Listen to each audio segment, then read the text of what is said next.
Phẩm tia lên cành rêu gió cả rinh phật lâu ô cả ngài thiam thấy một lâu phẩm rị sang liam sang hi cả tu lời hi là ba min sẽ sẽ có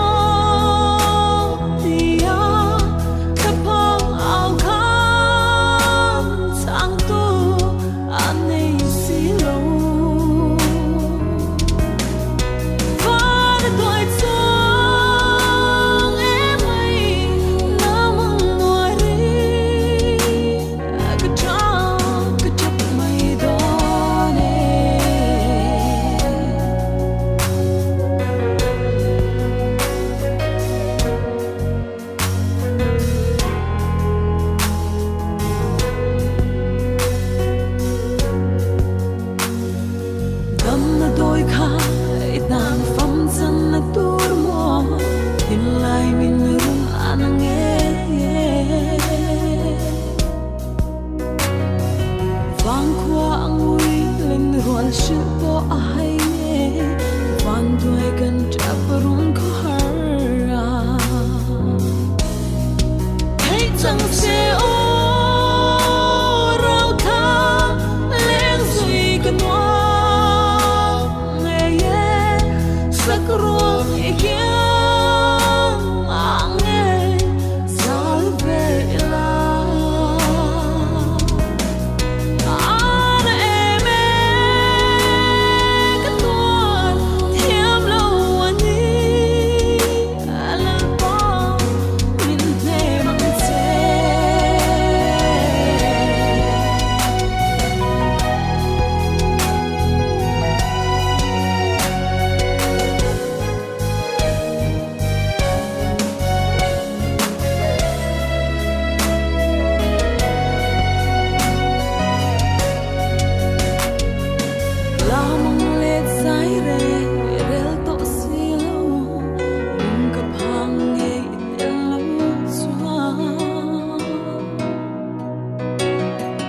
Phong dung ngày dung sinh mong rel thiam har nghe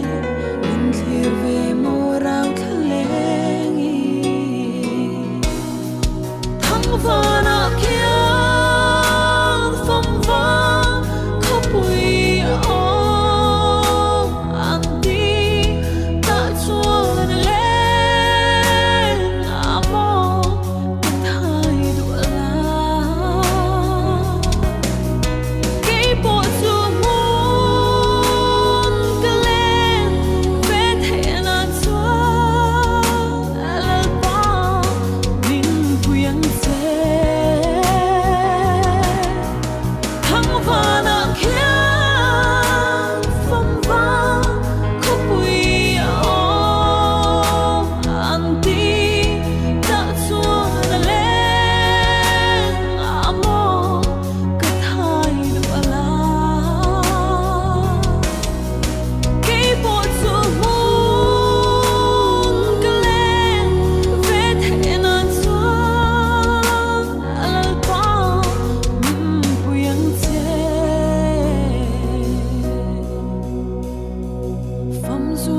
dung sinh rel